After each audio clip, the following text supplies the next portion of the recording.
안녕하세요. 저는 경기도에 거주하고 있는 40대 직장인 남성입니다. 오랜 고민 끝에 이렇게 글을 쓰긴 하는데 글솜씨가 좀 부족해도 양해 부탁드릴게요. 제가 글을 쓰게 된 것은 바로 저희 어머니 때문입니다. 어린 시절에 제 어머니는 그저 가엾고 불쌍한 사람이었어요. 정확한 이유도 없이 매일같이 아버지와 다퉜고 어머니는 어린 저를 잡고 말씀하곤 하셨습니다. 너는 절대로 너희 아빠를 닮으면 안 된다. 알았니? 나한텐 이제 너뿐이야. 술만 먹으면 늘 그 말을 하면서 저를 잡고 오시는 어머니를 저는 지키겠다고 다짐했었죠. 때문에 아버지와 이혼이라는 결정을 했을 때 어머니의 손을 잡는 건 제게 너무나 당연한 일이었습니다. 그건 제가 자라면서도 쭉 지속됐고요. 사춘기를 겪으면서도 저는 어머니 말씀이라면 다 들었습니다. 일찍 들어오라는 말에 선생님에게 혼나면서까지 집으로 가기도 했을 정도였으니까요. 그러나 어머니는 늘 강압적이었고 어느 순간부터 부딪히기 시작했어요. 바로 그 나이에는 가장 중요하다고 볼 수 있는 친구를 선택하는 것 때문이었죠. 민구 쟤는 부모가 없으니까 어울리지 마라. 그리고 경철이? 걔는 너무 예의가 없어. 부모들이 애를 오냐오냐 키워서 그런 거야. 집에 돈 좀 있고 공부 잘하면 뭐하니? 인격이 그따윈데. 앞으로는 연락도 하지 마. 알았니? 저는 누가 들어도 상처가 될 말들을 하는 어머니의 말에 반박했습니다. 나도 아버지가 없는데 부모님 일찍 돌아가셨다고 어울리지 말라는 말은 좀 너무한 거 아니야? 그리고 경철이 진짜 생각 깊고 착해. 나나 민구 형편 알고 얼마나 신경을 써주는데 엄마가 몰라서 그래. 너무하긴 뭐가 너무해. 그리고 내가 뭘 몰라. 하나를 보면 열을 알고 이 나이 되면 다 보여. 부모가 없는 거랑 이혼한 거랑은 천지 차이야. 아무리 조부모가 키웠다고 해도 애가 빈티가 나잖아. 구질구질하고 눈빛도 이상하던데? 거기에 경철이는 돈 많다고 자랑하면서 너희 옆에 끼고 왕노릇하는 거고. 너야말로 아무것도 모르면서 어디서 말 듣고야? 엄마가 하지 말라고 하면 내 하고 안 해야지. 그래야 내 아들 아니니? 엄마, 아무리 그래도 그건 아니야. 진짜 좋은 애들이라고. 과연 그럴까? 너 두고 봐라. 걔들이 지금 내 나이 되면 곁에 있는지. 평생 친구인 척하면서도 결국 아무것도 아니라고. 결국 남는 건 가족뿐이야. 내가 다 너 잘 되라고 말하는 거고. 친구를 보면 그 사람을 안다고 했어. 근데 너 주변에 있는 친구들 상태를 봐라. 어디서 주워온 건지 너덜너덜한 신발이나 신고 다니는 놈 하나랑 비싼 제품으로 친구 기나 죽이는 놈 하나잖니. 걔들이 너한테 무슨 도움이 되겠어? 아니니? 친구들 도움받으려고 만나? 어쨌든 친구들은 그냥 내버려둬. 나 이제까지 엄마가 시키는 건 뭐든 다 했어. 주말에 친구들 만나러 나가는 약속도 매번 못 가게 해서 그렇게 했고, 작년 친구 생일에도 못 가게 한 것도 참았잖아. 근데 아예 어울리지도 말라는 건 좀 너무하지 않아? 어머닌 제 말에 상처를 받은 듯 소주 한 병을 물컵에 따라서 벌컥벌컥 마시더니 너도 결국 너희 아빠랑 똑같아. 엄마 말 한 번을 안 들어주네. 너도 너희 아빠처럼 날 버릴 거야? 내가 숨 막히게 한다고 소리 지를 거야? 그래, 이제 다 컸다 이거지? 하고는 서럽게 울기 시작하시더군요. 그 뒤에는 식사까지 거부하시고 저와는 말 한마디도 섞지 않으려고 하셨습니다. 마치 제게 목숨을 담보로 시위를 하려는 듯 했죠. 그래서 저는 결국 일주일 만에 친구들과 어울리지 않겠다는 말을 해야만 했습니다. 물론 그건 거짓말이긴 했어요. 친구들에게 사정을 설명하고 제가 집으로 들어가는 순간부터 연락을 자제해달라고 부탁했던 거였죠. 하지만 그것 때문에 결국에는 친구들과 서서히 멀어지기 시작했어요. 그땐 친구들이 미웠고 정말 어머니 말씀처럼 원래부터 오래갈 사이가 아닐지도 모른다는 생각도 들었지만 지금 생각해보니 이해가 됐습니다. 가장 친하다고 생각했던 친구의 부모님이 자신을 싫어한다는 말을 들으면 누구라도 상처를 받을 테니까요. 어쨌든 그런 이유들로 제 학창 시절의 마무리는 최악이었습니다. 그저 공부가 최선이고 공부가 전부라는 생각으로 친구 하나 없이 고등학교 3학년을 보내야 했고 외롭게 졸업을 해야 했네요. 그래도 사람들이 그러잖아요. 대학교만 가면 다 잘 될 거고 재밌게 보낼 수 있을 거라고 말이죠. 저 역시 그 당시에는 그 말을 믿었고 최대한 사람들과 많이 어울리려고 했습니다. 하지만 그걸 두고 볼 어머니가 아니었어요. 대학 신입생 MT도 참석하지 못하게 했고 밤샘 과제를 해야 하는 상황에서도 어머니의 독촉에 집으로 돌아가야 했기 때문이죠. 무시하면 되지 않냐, 전화를 아예 받지 않으면 되지 않냐 조언하는 주변 사람도 많았습니다. 하지만 그렇게 강수를 쓰면 어머니는 한 발 더 나아가는 분이었다는 게 문제였죠. 실제로 경찰서나 119 소방대원에게서 전화가 걸려오기도 했으니까요. 혼자 있는 걸 극도로 두려워하는 어머니가 신고를 했기 때문이었죠. 덕분에 저는 반항 한번 하지 못하고 그 뒤로도 쭉 어머니의 뜻대로 살아가게 됐습니다. 저 역시 이런 막무가내 행동에 지칠 때도 많았어요. 하지만 한편으로는 그런 어머니를 이해하고 있었죠. 어머니는 외로움이 많은 분이었습니다. 아버지와 어린 나이에 만나 일찍 결혼을 했던 어머니는 저보다 먼저 두 아들을 낳았다고 했어요. 하지만 큰형은 심장병으로 돌이 되기 전에 죽었고 작은 형은 백혈병을 앓다가 6살을 넘기지 못하고 죽었다고 들었어요. 연달아 아이들을 잃은 부부의 상실감과 오랜 투병으로 인해 생긴 빚 때문에 싸움이 시작됐다고 했습니다. 몇 년 뒤에 저를 가지게 됐을 때는 이미 아버지와의 사이는 돌이킬 수 없을 정도로 골이 깊어졌던 거였죠. 그럼에도 어머니는 저에게 마지막 기대를 걸었고 저만 무사히 자란다면 모든 게 정상으로 돌아올 거라고 생각한 거였습니다. 아버지 역시도 마찬가지였고요. 하지만 막상 제가 태어나고 어머니가 저에 대한 과한 보호 본능과 집착을 보이자 아버지는 그런 어머니와 이혼을 결심하게 된 거였습니다. 당연히 어머니는 완벽한 부부가 돼야 한다는 강박에 이혼을 하려고 하지 않았고 아버지는 의도적으로 외도까지 저지르면서 그런 어머니와 헤어지려고 갖은 방법들을 동원했던 거였어요. 그때 받은 상처들과 좌절감으로 어머니는 술에 의지하기 시작한 겁니다. 그러니 다른 사람은 몰라도 저만은 어머니를 이해하고 상처를 보듬어 주려고 노력했던 거죠. 그래서인지 어느 순간부터 저는 그런 생각을 했습니다. 일찍 결혼해서 가정을 꾸린다면 어머니의 병적인 집착이 조금은 나아지지 않을까 하는 생각이었죠. 돌이켜보면 그것이 얼마나 바보 같은 생각인지 알 수 있지만 그 당시에는 그게 최선이라고 생각했어요. 때문에 저는 27살이란 어린 나이에 결혼을 결심하게 됐습니다. 그때 아내는 저보다 4살 위의 연상이었어요.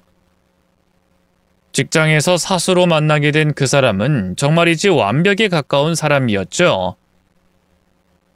예쁘기도 했지만 현명하고 생각이 깊은 사람이었습니다. 어쩌면 사랑보다는 존중에 더 가까웠고 그 사람과 함께할 결혼 생활은 행복할 거라는 확신도 있었어요. 하지만 어머니는 그런 아내를 싫어했습니다. 아니, 정확히는 증오했어요. 처음 인사를 드린 그날 저녁에 제게 이렇게 말씀하셨죠. 그렇게 늙어 빠진 여자가 여자로 보이긴 하니? 너 나중에 후회한다. 여자는 무조건 더 어려야 해. 그리고 봐라. 너보다 연봉도 더 높고 직급도 높다며. 그럼 너를 하인처럼 부릴 게 뻔하잖니. 난 그 꼴 절대로 못 봐. 저는 너무 답답해서 한숨을 쉬며 말했어요. 엄마, 요즘 시대가 바뀌었어요. 어떤 여자가 홀어머니 모시는 자리에 시집을 온다고 하겠어? 다른 사람들이 들으면 대견하다, 착하다고 해. 근데 하인? 그럼 엄마는 내가 여자를 하인처럼 부리면 좋겠다는 거야? 그래, 차라리 그게 속 편하지. 모시고 살 며느리? 나도 불편하다. 아까 인사할 때 보니까 너한테도 반말 찍찍하던데. 눈매도 사납게 생겼어. 분명히 남자 잡아먹을 상이야. 나도 엄마한테 반말해.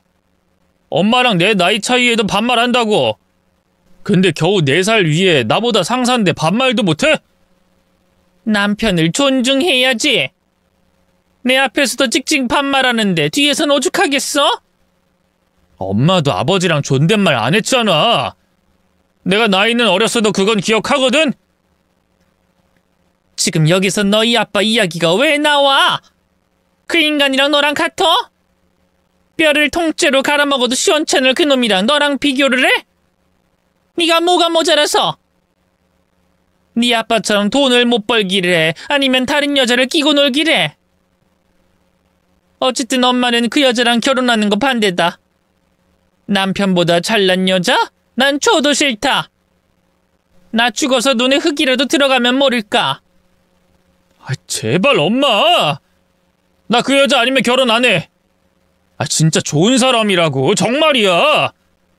한 번 인사한 게 전부인데 왜 그렇게 싫어하는 거야? 시끄러. 엄마가 아니라면 아닌 거야. 그럼 너 택해. 그년인지 엄마인지 택하라고. 엄마 그년이라니. 말이 너무 심하잖아. 그년 택한다고 하면 이 엄마가 네 인생에서 사라져 줄 테니까 택하라고. 그리고 그년이 뭐 어때서? 엄마는 평생 이렇게 살아왔어. 난 원래 이런 사람이었다. 나한테 우아한 그런 엄마가 되어주길 원하면 일찍 쳐봐라. 난 앞으로도 이렇게 살 거니까. 엄마 제발 어린애처럼 그러지 마. 지금 이게 애들 장난인 줄 알아? 이게 친구들 선별하듯이 갈라낼 수 있는 문제라고 생각하냐고. 이번엔 나도 절대로 양보 못해. 엄마도 장난으로 말하는 거 아니야. 그년 택하면 난 아무것도 안 먹고 네 앞에서 확 죽어줄 테니까 알아서 해. 엄마 관뚜껑 네 손으로 닫고 싶으면 말해라고. 그래, 엄마 마음대로 해. 무려 한 달이었습니다. 어머니가 저와 말을 아예 하지 않은 기간이었죠. 제 앞에서는 식사도 하지 않고 방 밖으로 나오지 않았으며 술만 연달아 마시기 시작했어요. 제가 있을 때 일부러 더 그러시기도 하셨고요. 하지만 그때는 저도 예전처럼 저자세로 나가진 않았습니다. 단순히 친구를 만난다, 안 만난다의 문제가 아니라 제 인생이 걸린 일이었으니까요. 초반에는 단순히 결혼을 빨리 하고 싶다는 마음이 있긴 했지만 만나면 만날수록 절대 놓치면 안 되는 사람이라는 생각이 들었습니다. 연인이기 이전에 때로는 친구처럼 곁에 있어주고 또 때로는 인생 선배로 제게 올바른 길을 제시해주는 사람이었으니까요.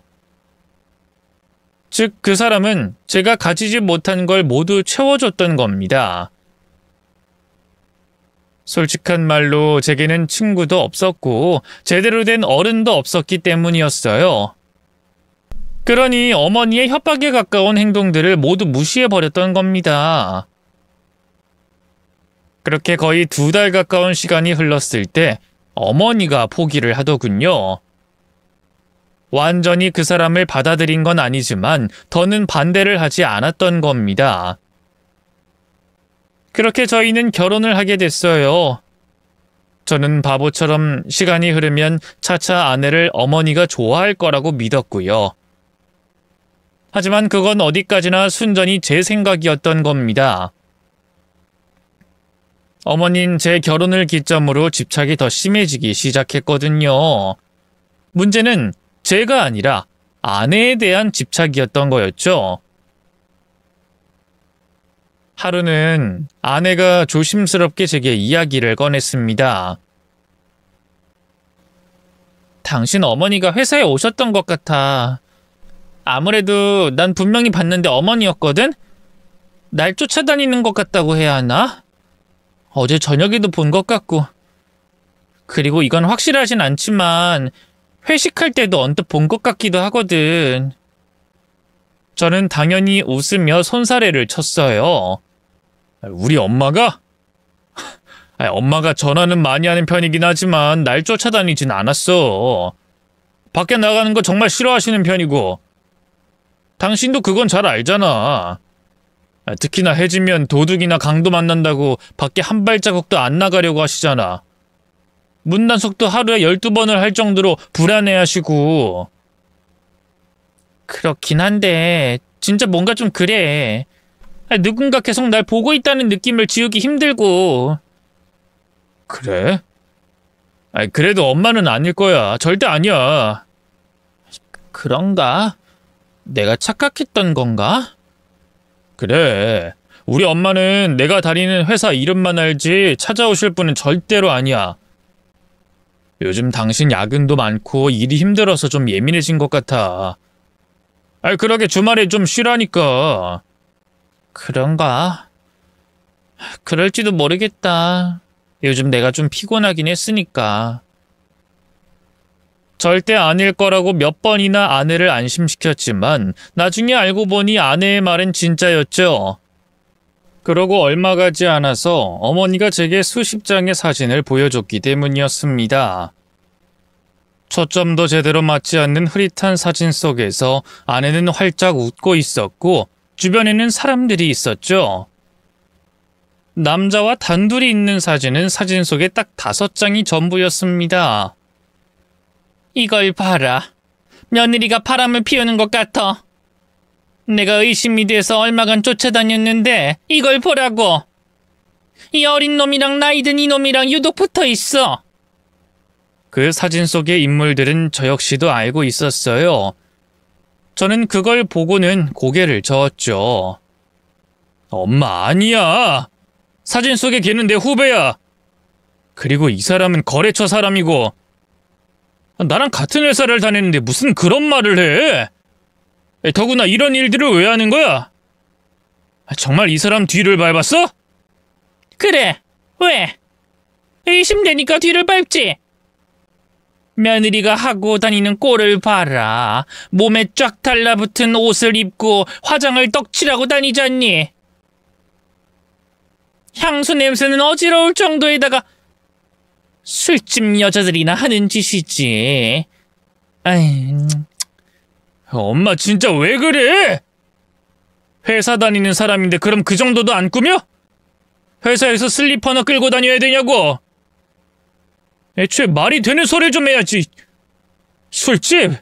애초에 술집 다니면서 그렇게 입고 다니는 사람 어딨어? 그 사람이 치마를 입길래 뭘 하길래. 그냥 바지야 바지. 정장 바지라고. 끼를 흘리고 다니는 게 문제야. 이 사진에서 웃는 것 좀 봐라. 눈웃음 실실 흘리면서 꼴이나 치고 다니는 게 뻔하게 보이는데. 그리고 술을 왜 그렇게 자주 먹는 거니? 엄마만큼 자주 먹을까? 회식 가서 어쩔 수 없이 몇 잔 먹는 거지. 난 그 사람 만나면서 한 번도 취한 모습 본 적도 없어. 이런 짓 하지 마. 그 사람이 알면 얼마나 불쾌할지 생각 안 해봤어? 내가 시어머니인데 며느리 불쾌한 기분까지 살펴야 되는 거야? 너 정말 내 아들 맞니? 왜 이렇게 변했어? 그년이 나한테 이렇게 대들라고 시키디? 그래? 그래서 엄마가 걱정하는 거 싹 다 무시하고 언성 높이는 거야? 그 사람이 엄마한테 어떻게 하는데? 엄마는 고작... 진짜 해도 너무한다. 당시 아내는 일을 하면서도 살림에도 소홀한 법이 없었습니다.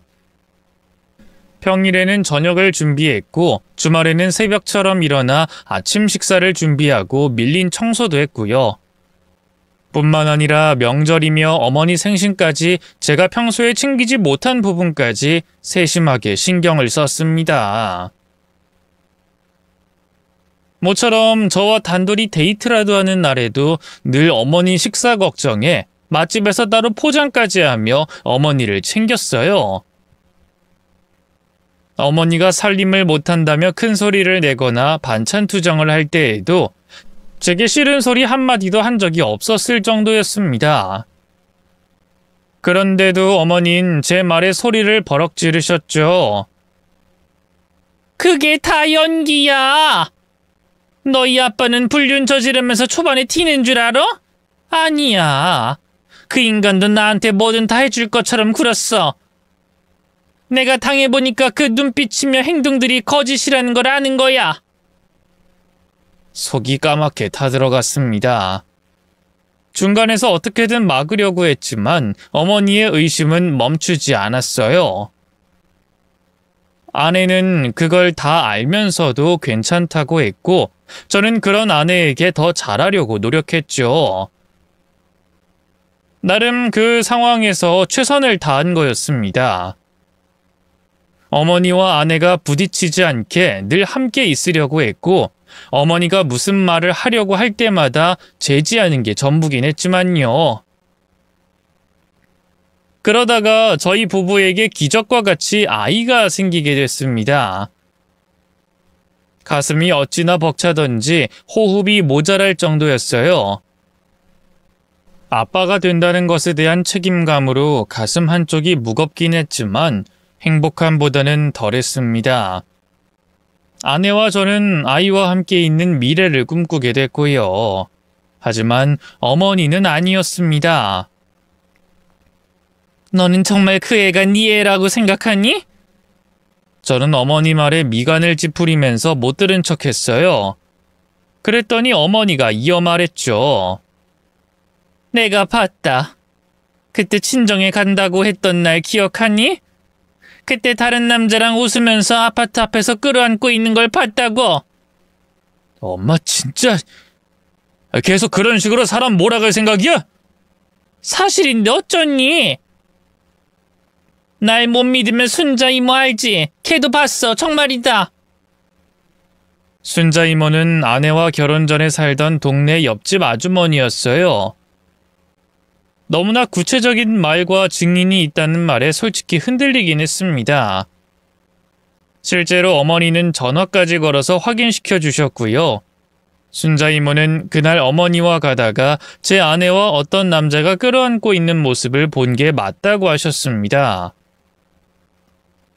저는 몇 번이나 확인했지만 확실하다고 하셨고 어머니는 그날 길에 주저앉아 울기까지 했다고 하더군요. 결국 그 일로 결혼 이후 아내와 처음으로 다투게 됐습니다. 아내는 절대로 그런 적이 없다고 했고 어머니는 확실하다고 주장했거든요. 하지만 제가 그때 할 수 있는 것은 없었습니다. 그저 너무나 혼란스러워서 피하고 싶었던 비겁한 인간이었죠. 어머니의 말을 믿기에는 어머니가 평소에 아내를 너무 싫어했기에 완전히 믿을 수 없었고 그렇다고 아내의 말을 믿기에는 그간 어머니로 인해서 결혼 생활에 회의를 느꼈을 가능성이 있었기 때문이었습니다. 마치 저희 아버지처럼 이 집을 벗어나고 싶은 건 아닐까 하는 생각을 머릿속에서 떨칠 수가 없었어요. 멍청하게 그런 고민을 하는 사이 저에게는 끔찍한 불행이 찾아오고 말았습니다. 갑자기 이틀을 외박하고 돌아온 아내가 말하더군요. 우리 이혼하자. 더는 힘들어서 못하겠어. 여보, 그게 도대체 무슨 말이야? 갑자기 집에 들어오지도 않고 회사도 무단 결근하더니 이혼? 아내는 저를 한동안 빤히 보더니 한숨을 쉬며 말했죠. 예상한 결과 아니었어? 솔직히 어머니, 나한텐 정말 힘든 분이었어. 그런 말을 했어야지. 차라리 분가를 하자고 하든가. 당신도 알면서 묵인했던 거잖아. 불쌍하고 가여운 분이라는 걸 늘 강조하면서. 나도 이해하려고 했고 노력도 했어. 하지만 당신 어머니는 아무리 노력해도 바뀌지 않더라. 그럼 조율을 하고 나랑 상의도 하고 그게 우선이지. 이제 와서 갑자기 이러는 건 아니잖아. 아이 유산됐어. 스트레스가 너무 심했던 것 같아. 당신도 믿지 않았잖아, 우리 아이라는 거. 그렇지? 순간 저는 말문이 막혔지만 겨우 부정을 했습니다. 아니야, 진짜 나는... 우리가 연인이었던 3년 동안 난 당신에게 헤어지자는 말을 해본 적이 없어. 결혼한 후에도 이혼 이야기 한 적 없고. 그런 내가 이혼을 입에 올렸다는 건 그냥 하는 말이 아니라는 뜻이야. 나에게 결혼은 신뢰야. 우린 신뢰가 깨졌고, 그러니까 난 당신을 믿고 이 결혼을 유지할 수가 없을 것 같아. 간편하게 협의 이혼으로 하자. 여보, 제발. 나 당신 없으면 못 살아. 알잖아. 저는 아내의 손을 잡고 말했죠. 하지만 아내는 그 손을 천천히 놓고는 눈물을 흘리며 이러더군요. 난 당신 곁에선 더는 못 살 것 같아. 그만하자. 당장이라도 손에 힘을 주면 부서질 것 같은 모습의 아내를 마주하는데 머리를 망치로 맞은 기분이었습니다. 억울하다고 소리를 지르고 화를 내는 것보다 그 모습 하나만으로도 아내의 말이 진실이라는 걸 알 수 있었고요. 저는 그 순간 무릎을 꿇고 아내에게 잘못을 빌었습니다. 눈물 콧물 짜내면서 손이 발이 되도록 빌었죠. 그 소리에 어머니가 나왔는데 상황이 더욱 악화됐습니다. 앞뒤 상황을 모르는 어머니는 이틀 만에 돌아온 아내에게 언성을 높이셨죠. 내가 동네 부끄러워서 얼굴을 못 들고 다니겠어. 이 남자 저 남자 만나러 다닐 거면 결혼을 왜 해? 거기에다가 이젠 아예 집에 들어오지도 않고 술에 취해서 내 아들을 무릎 꿇게 만들어? 참 너도 보면 난년이다, 난년. 아주 남자를 잡지 못해서 살만 먹고도 남겠어. 독한 년. 저는 그런 어머니에게 소리를 질렀어요. 그만해! 엄만 들어가. 제발 그만 좀 하라고! 내가 뭐 틀린 말 했어? 양심 있으면 이틀 만에 와서 저런 짓 못하지. 에이, 내가 뭐라고 했니? 결혼 전부터 반대한 이유가 다 있는 거야. 얼굴만 봐도 저것이 이럴 줄 난 진작에 알고 있었다는 말이고. 아내는 어머니가 지르는 소리를 한동안 듣다가 조용히 방으로 가서 짐을 챙겼고 제가 매달려 봤지만 결국 집을 나가버리고 말았습니다. 아내를 보내고 유산 사실을 알리며 서럽게 울고 있는 제게 어머니는 이러셨죠. 유산? 웃긴다. 찔리니까 알아서 나가 떨어진 거야. 다른 놈 씨라는 거 알고 어디 가서 지우고 온 게 확실하다. 정확한 진실을 알게 된 것은 바로 그 다음 날이었습니다. 저는 어머니가 진실을 주장하려고 내세웠던 증인인 순자 이모를 찾아갔어요. 말투가 투박하고 거칠긴 하지만 거짓말을 하지 않는 분이었기에 확실히 해두려고 했던 겁니다. 저는 그날의 상황을 다시 들었고 아내의 사진을 내밀며 물었어요. 이모, 그때 봤던 여자가 이 사람 맞아요? 순자 이모는 보자마자 고개를 저었습니다. 아니야. 그 여잔 머리가 짧았어. 뚱뚱했고. 딱 봐도 아닌데? 근데 왜 제 아내라고 생각하셨어요?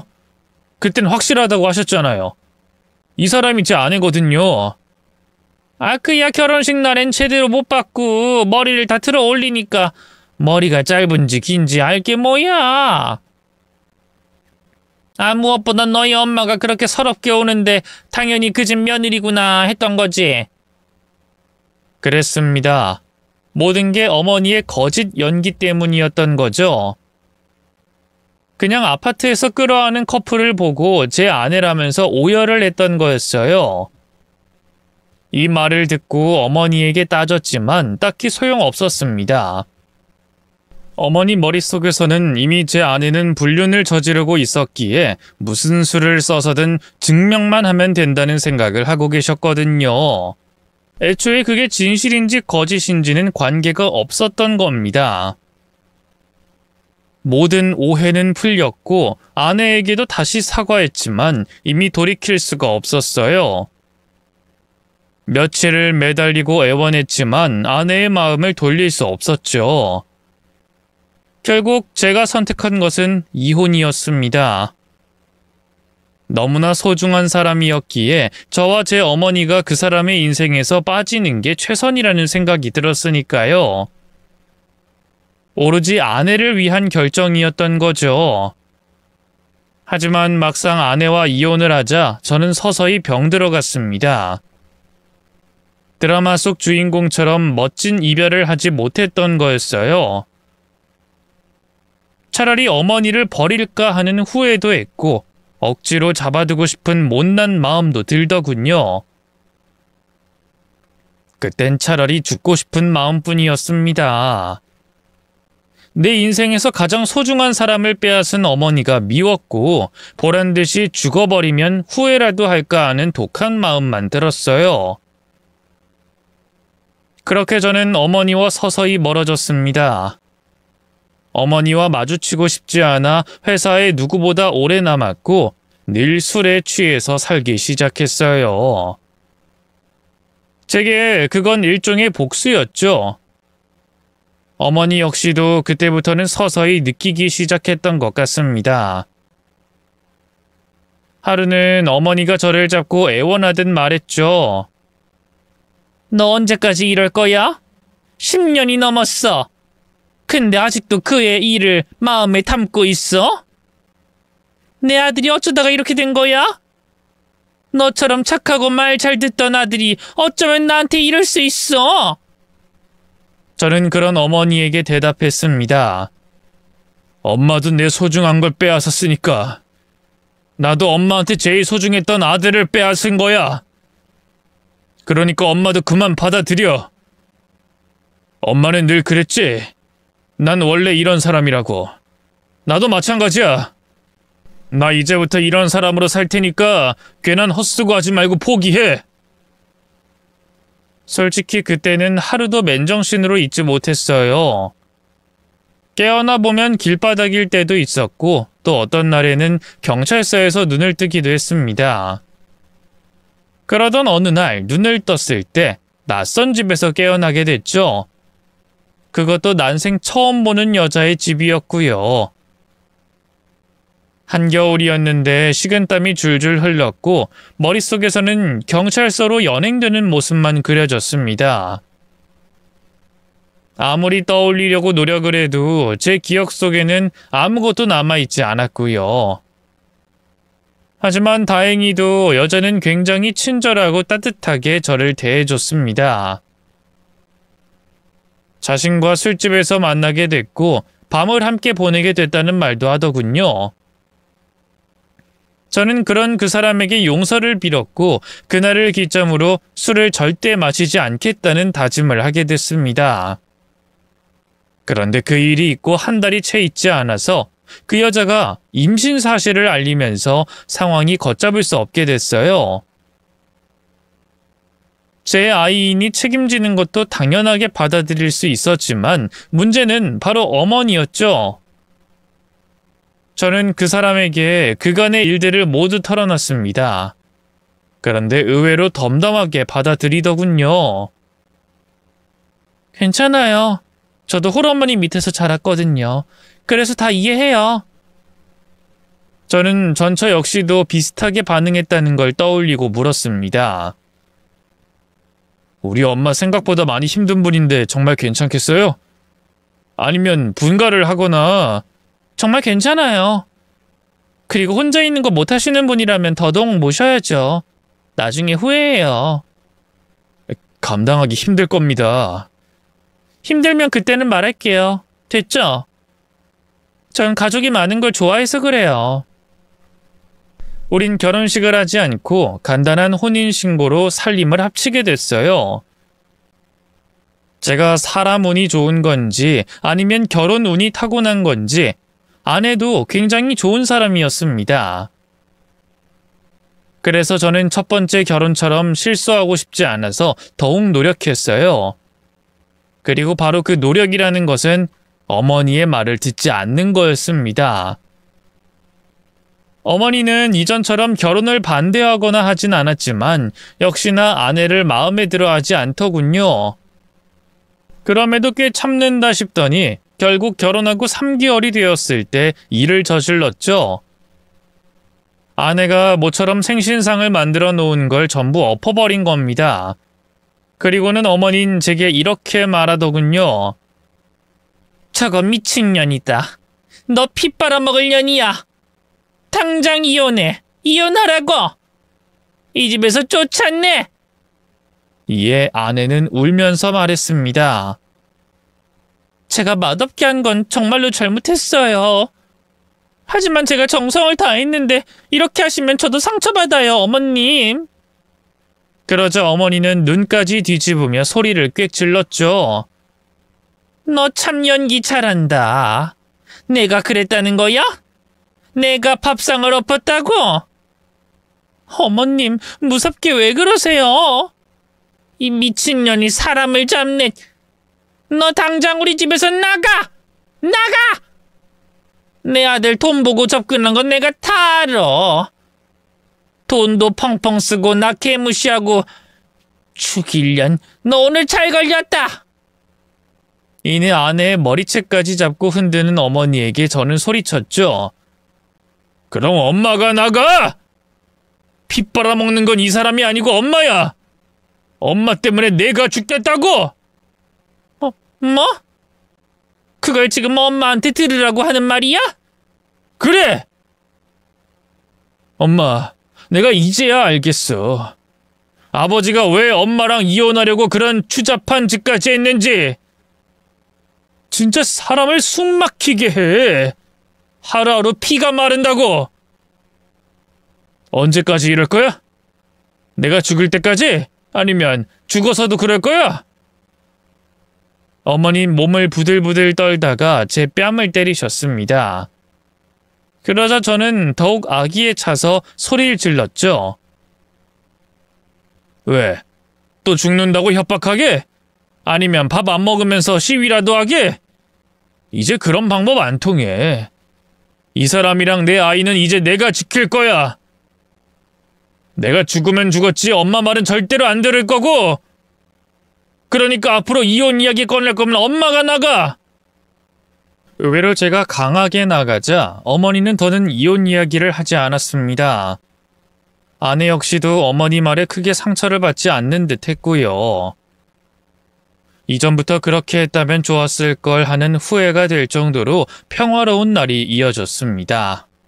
그런데 그것도 얼마 가지 못하고 어머니는 제 앞에 술병과 담배꽁초를 놓으며 말씀하셨어요. 나 진짜 이번엔 거짓말하는 거 아니야. 이게 베란다 구석에 있었어. 이 꽁초 보이니? 얼마 전에 경비가 찾아와서 우리 윗집에서 민원이 들어왔다고 해서 내가 뒤지다가 발견했어. 엄마가 폈어? 이제 담배도 태워? 제 반응에 어머니는 가슴을 치면서 답답함을 호소했죠. 내가 술은 마셔도 담배를 피우진 않어. 너도 잘 알잖니? 네 아빠가 담배 태우는 냄새만 맡아도 얼마나 질색을 했는지. 이건 며느리가 피운 거야. 임신한 애가 말이 되는 짓이니? 담배라고! 저는 당연히 그 말을 믿지 않고 비꼬며 응수했어요. 엄마는 보면 피우는 걸 참 좋아해. 전처한테는 바람을 피운다고 하더니 이번엔 담배? 그렇게 아들이 결혼한 꼴을 못 보겠으면 나가시라니까? 너 정말 내 말도 이제 안 들어? 이걸 봐라, 술병도 있더라. 몰래 술도 먹고 담배도 피웠는데 이걸 그냥 둔다는 거야? 여기 증거 있잖니. 너 증거 좋아하잖아. 엄마가 마신 거겠지. 엄마가 늘 마시던 거잖아. 진로. 이거 맞네. 사람은 정말이지 고쳐지지 않더군요. 어머니는 이전보다는 약하긴 했지만 어쨌든 아내와 제 사이를 갈라놓으려고 갖은 술을 다 쓰셨습니다. 그건 일종의 집착이었고 병이었어요. 나중에는 단순하게 넘어갈 문제가 아니라는 생각이 들 정도였고 어머니에게 정신과 진료를 받아보라고 했죠. 처음에는 절대로 싫다던 어머니는 어느 순간부터 착실하게 병원에서 상담과 치료를 병행하기 시작했습니다. 그리고는 술까지 끊으려고 노력하시기도 했고요. 하지만 그것도 잠깐이고 결국 제게 그 말을 하더군요. 이번엔 진짜야. 며느리가 글쎄 이 집에 남자를 들였다고. 친척 오빠라고 하는데 아니다. 둘이 손을 잡고 있는 걸 내 눈으로 봤단 말이다. 결국 저는 짜증이 폭발했습니다. 엄마는 진짜 안 되는구나. 병원에 가서 한동안 좋아진다 싶더니 소용이 없어. 나는 엄마한테 최선을 다했어. 그런데도 엄마가 이렇게 나오잖아? 그럼 나도 방법이 없어. 이번 결혼까지 실패하고 싶지도 실패하게 두지도 않을 생각이야. 그러니까 아이 태어나면 우리 분가할 거고 엄마는 그냥 아들 없다고 생각해. 알았어? 그러자 어머니는 눈물까지 흘리면서 제 손을 잡고 말했죠. 내가 잘못했다. 그 전에 내가 한 짓은 그래 나도 인정한다. 억지였어. 네가 너무 아깝고 귀해서 내가 그 아이한테 씻을 수 없는 상처를 줬어. 거짓말도 했고 나쁜 말도 한 게 맞아. 나도 그때 왜 그랬는지 모르겠어. 내 결혼은 이렇게 불행하고 끔찍했는데 내가 곱게 키운 아들과 결혼한 그 아이만 행복한 게 너무너무 부럽고 질투가 났어. 네가 나한테 점점 멀어지는 것 같아서 무서웠고 진심이야. 병원 다니면서 상담하면서 나 반성 많이 했다. 하지만 이번에는 아니야. 엄마 정말로 억울해. 지금 며느리는 달라. 그 애는 네가 없으면 매번 날 무시하고 구박한다. 어차피 내 말은 믿지도 않을 거라고 비웃기도 하면서 말이야. 그래서 그게 다 내 죄라고 생각하면서 지금까지 참았지만 뱃속의 아이는 네 아이가 아니야. 엄마 한 번만 믿어줘, 아들. 소름이 끼칠 정도의 연기였습니다. 이런 연기력이라면 순자 이모가 왜 속았는지 충분히 이해가 될 것도 같더군요. 그렇게 말하면서 눈물까지 흘리는 어머니를 보는데 토하고 싶을 지경이었죠. 왜냐하면 당시 아내는 아이를 낳고 더 큰 집으로 가서 어머니를 모시자는 말을 하고 있었기 때문이었습니다. 무거운 몸을 이끌고 집을 알아보러 다니고 저희가 살 집에 놓을 가구를 보러 다니고 있었죠. 그랬기에 더욱 어머니를 용서할 수가 없었어요. 엄마, 난 그간 충분히 경고했어. 진짜로 우리 따로 살자. 전 거의 절규에 가까운 울음을 터뜨리는 어머니에게 결국 최종 통보를 했습니다. 순전히 저와 아내, 그리고 태어날 우리 아이를 위해서 한 결정이었기에 후회하진 않았어요. 뒤늦게 알게 된 아내가 말렸지만 소용없었고요. 그 와중에도 착한 아내는 화가 머리끝까지 난 저를 설득했죠. 어머니랑 우리 그리고 태어날 아이까지 함께 살 집 내가 알아봤단 말이야. 제발 화 풀어, 응? 계약만 앞두고 있는 상황에서 도대체 왜 그래? 제발 다시 생각해. 저는 단칼에 거절했습니다. 집 알아볼 필요도 없어. 어머니 조만간 다른 집 구해서 내보낼 거야. 우린 그냥 여기서 살면 되는 거고. 저 나이에 혼자 어떻게 사실 수 있다고 그래? 아무리 화가 나도 나중에 후회해. 내가 좀 더 잘해드리면 되는 거야. 나한테 서운한 게 왜 없겠어. 내가 시어머니라도 그럴걸? 서운? 됐어. 엄마는 그런 말 할 자격도 없어. 하지만 그런 것도 아내에게 많이 힘들었는지 몸이 차츰 안 좋아지기 시작했습니다. 초반에는 가벼운 두통을 호소하는 정도였는데 어느 순간 상태가 심각해져서 병원에 입원하게 됐죠. 원인은 임신 중독이었습니다. 병원에서는 아이의 조산 여부와 관계없이 무조건 분만을 해야 한다고 하더군요. 애초에 임신 중독은 혈류 공급 장애가 동반되기 때문에 산모는 물론이고 태아에게도 굉장히 위험하다고 했고요. 전 당연히 아내를 위해서 그렇게 하겠다고 결심했고 조산이긴 해도 아이를 분만하는 것은 성공하게 됐습니다. 하지만 문제는 아내였죠.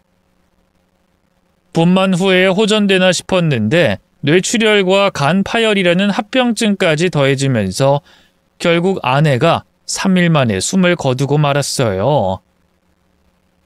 너무나 갑작스러운 상황에 저는 거의 정신을 놓아버렸습니다. 꾸준히 산부인과를 다니면서 주기적으로 검사를 진행해 왔고 태어날 아이를 위해서 최선을 다했던 아내였기에 원망의 화살은 자연스럽게 어머니에게 향했죠. 이게 다 엄마 때문이야. 그 사람이 아니라고 괜찮다고 해서도 오죽 힘들었겠어? 엄마가 나 몰래 괴롭혔지? 그래서 그 사람이 이렇게 허망하게 떠난 거잖아. 맞지? 아니야. 정말 난 그렇게 하지 않았어. 너한테만 말했고. 담배 피우지 말라는 말은 살짝 했지만 정말이야. 날 믿어줘. 엄마 예전처럼 그런 짓 하지 않았어. 내가 엄마한테 이런 말을 물어봐도 소용이 없지. 왜? 엄마는 거짓말쟁이니까. 엄마가 원하는 걸 얻기 위해서는 수단과 방법도 가리지 않는 사람이니까. 이제 내 결혼 망치니까 속이 후련해? 엄마가 원하는 거 이뤄서 좋아? 아들, 정말 엄마가 그런 게 아니야. 저는 눈물까지 흘리면서 말했습니다. 내가 지금 제일 슬픈 게 뭔지 알아? 그 사람이 죽었다는 사실에 슬픈 것보다 엄마를 원망하는 마음이 더 크다는 거야. 그게 지금 가장 미안하고 끔찍해. 알아? 실제로도 그랬습니다. 솔직히 전처와는 다르게 갑작스러운 임신으로 혼인신고를 했을 뿐이기에 사랑하는 마음이 컸던 건 아니었어요. 그래서 미안했고 더 잘하려고 노력하기도 했습니다. 그렇게 계속 살다 보면 사랑하는 마음도 생길 거라고 확신할 정도로 좋은 사람이기도 했고요. 그런 사람이 죽었으니 속죄할 길은 딱 하나였습니다. 남겨진 아이를 잘 키우는 거, 그거 하나였죠. 조산으로 태어난 아이가 인큐베이터에 있는 동안 아내의 장례식이 치러졌습니다. 어머니가 계속 오려고 했지만 아내의 마지막 가는 길에 어머니의 얼굴을 보고 싶어 하진 않으리라 확신했고 쫓아내버렸죠. 영정사진 속에서 햇살처럼 환하게 웃는 아내의 얼굴을 보니 그때서야 실감이 나더군요. 쉬지 않고 눈물이 흘렀고 미안하다며 몇 번이나 용서를 빌었죠. 그런데 그때 그런 제 앞에 낯선 남자의 발길이 멈췄어요. 저는 아내를 아는 친척이나 친구인 줄 알고 황급히 몸을 추스르고 일어났습니다. 그런데 그 남자가 저와 영정사진을 번갈아 보더니 천천히 입을 열었죠. 아긴 어딨어요? 제가 그 아이의 친부입니다. 저는 너무 어이가 없어서 되물었죠. 누구라고요? 이 사람과 교제했던 사람이요. 그 오빠분은 잘 모르시겠지만 결혼을 전제로 만나왔죠. 남자는 영정사진을 보면서 눈물을 흘리더군요. 저는 그 광경에 어이가 없었죠. 지금 뭔가 착각을 하시는 것 같은데 저 사람은 제 아내입니다. 누구시죠? 누굴 찾아오셨는데요? 제 말에 남자는 심각하게 당황한 듯 혼란스러운 표정을 지어 보였습니다. 친오빠가 아니라 남편이요? 전 그쪽 얼굴 봤어요. 친오빠라고 알고 있고요. 근데 남편? 아니 결혼을 한 적도 없는데 남편이라니 전 이해가 되지 않거든요. 거짓말을 할 상황이 따로 있지. 저 사람 홀어머니 밑에서 자란 사람이거든요. 외동이라고요. 무엇보다 아이는 제 아이입니다. 착각을 하신 것 같긴 한데 제발 이런 곳에서 이상한 소리 하지 마시고 좋은 말로 할 때 돌아가세요.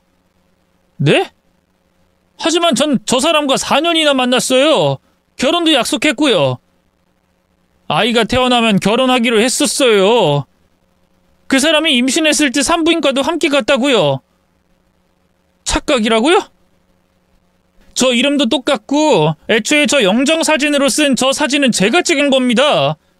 제 카메라로 찍어준 사진이었다고요. 네? 아니 그게 무슨... 속은 뒤집히고 눈은 돌아가는 기분이 들었지만 저는 남자의 설명을 침착하게 다 들었습니다. 남자는 사진을 찍는 사진사로 일을 하고 있었는데 수입이 일정하지도 않고 모은 돈이 없어서 그간 결혼을 뒤로 미루는 상태였다고 했어요.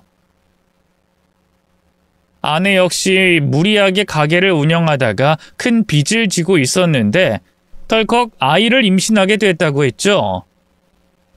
하지만 어느 순간에 받을 유산이 있다고 걱정하지 말라고 걱정하는 남자를 다독였다고 했습니다.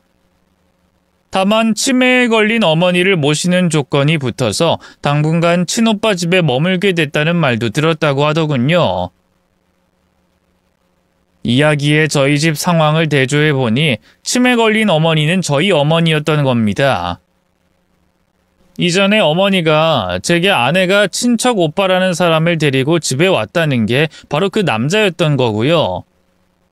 저는 앞뒤 상황이 이상해서 따져 물었죠. 저희 집에 와서 저희 어머니까지 만났는데도 몰랐다고요?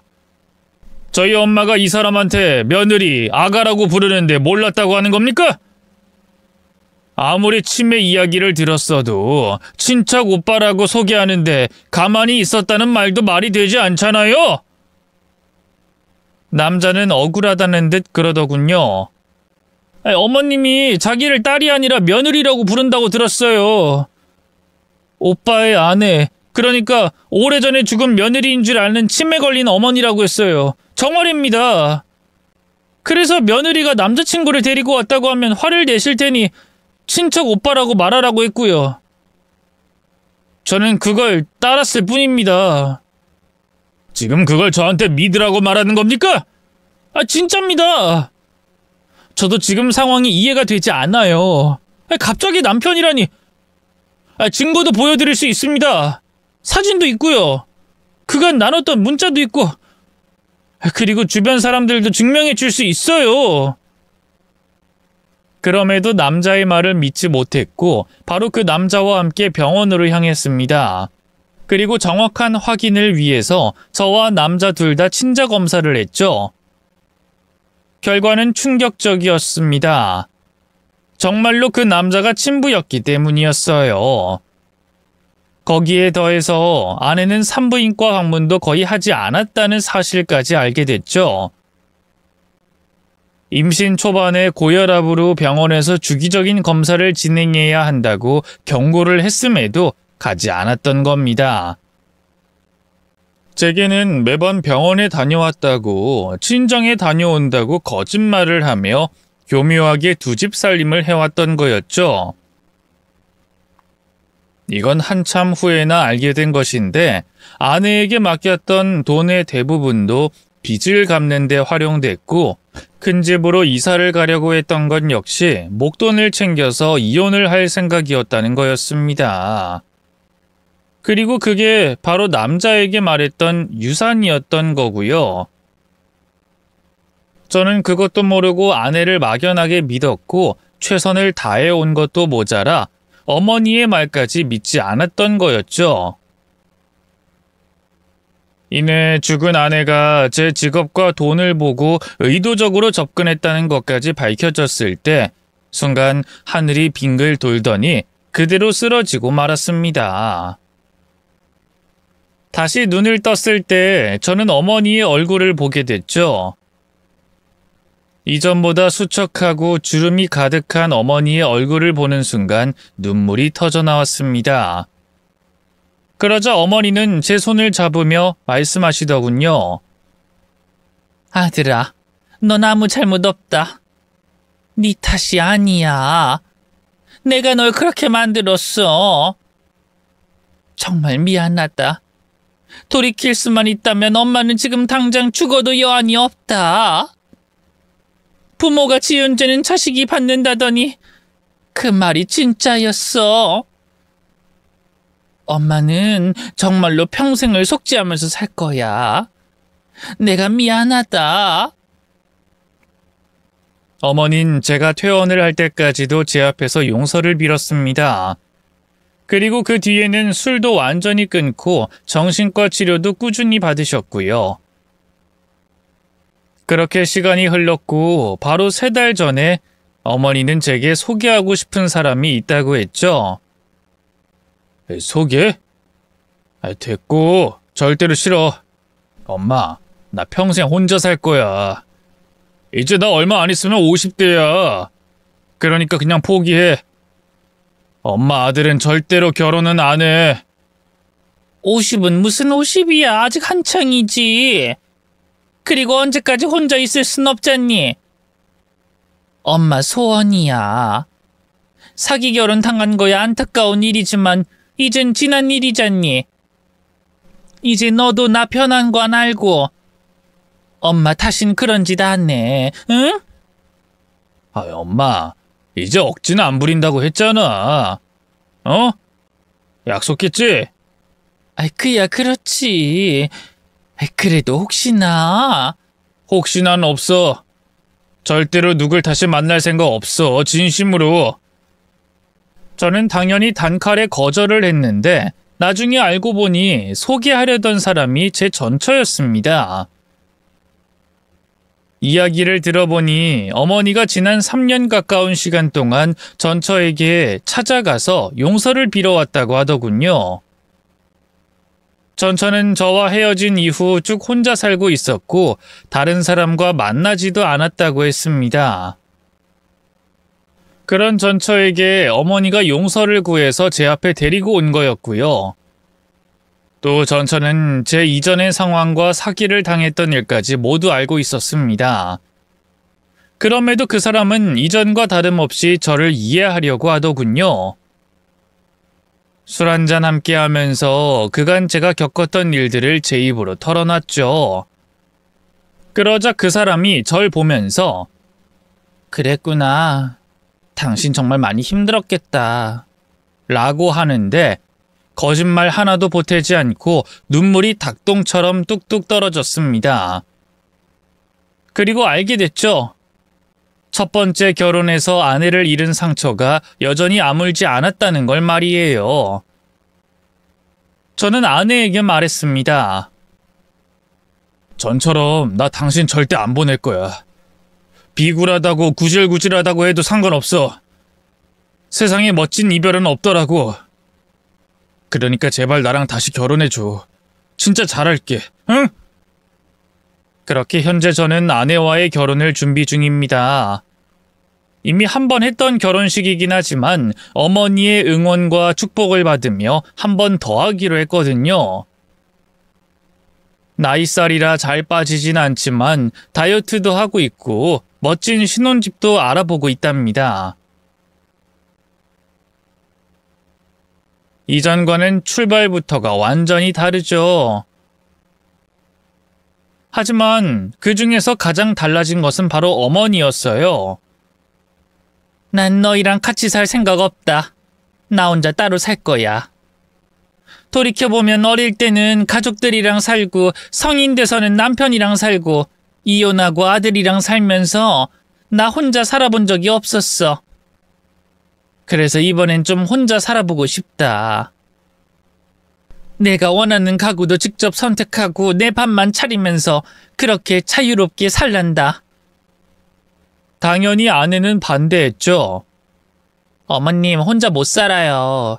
무섭다고 밖에 잘 나가지도 못하시잖아요. 그땐 안 해서 그런 거지 지금은 잘하거든. 어쨌든 안 된다고요. 저희랑 그냥 같이 살아요. 나중에 오고 싶다고 해도 못 온다고요. 아니 싫다니까. 너 지금 CM이 말 무시하니? 네 무시해요. 저도 나이 먹을 만큼 먹어서 이젠 어머님 하나도 안 무서워요. 그때는 저도 어렵고 참고 또 참고 그러면서 살았지만 이제는 아니라는 거죠. 각오하세요. 어머 얘가... 이전과는 달리 약간 투닥거리긴 하지만 그래도 두 사람이 꽤 잘 지내고 있습니다. 오히려 더 자연스럽고 솔직해졌다고 해야 될 것 같네요. 좋은 변화라고 할 수 있죠. 저 역시 달라졌습니다. 사실 이전에 저는 어머니를 보면서 사람은 절대로 바뀌지 않는다라고 생각했었습니다. 물론 사람이 바뀐다는 것은 몹시 어려운 일이죠. 하지만 이번 일을 통해서 어렵더라도 누구나 바뀔 수 있다는 걸 깨닫게 됐네요. 그러니 이 글을 들어주시는 다른 분들도 난 원래 이런 사람이야 라는 말로 자신을 단정지어 틀에 가두지 않았으면 좋겠습니다. 변할 수 있다는 여지를 남기고 노력하다 보면 이제까지 몰랐던 자신의 또 다른 모습을 발견할 수 있을 테니까요. 저의 길고 서툴기만 한 이야기 잘 들어주셔서 너무 감사하고요. 저희 두 사람의 결혼식을 모두 축하해 주시면 감사하겠습니다.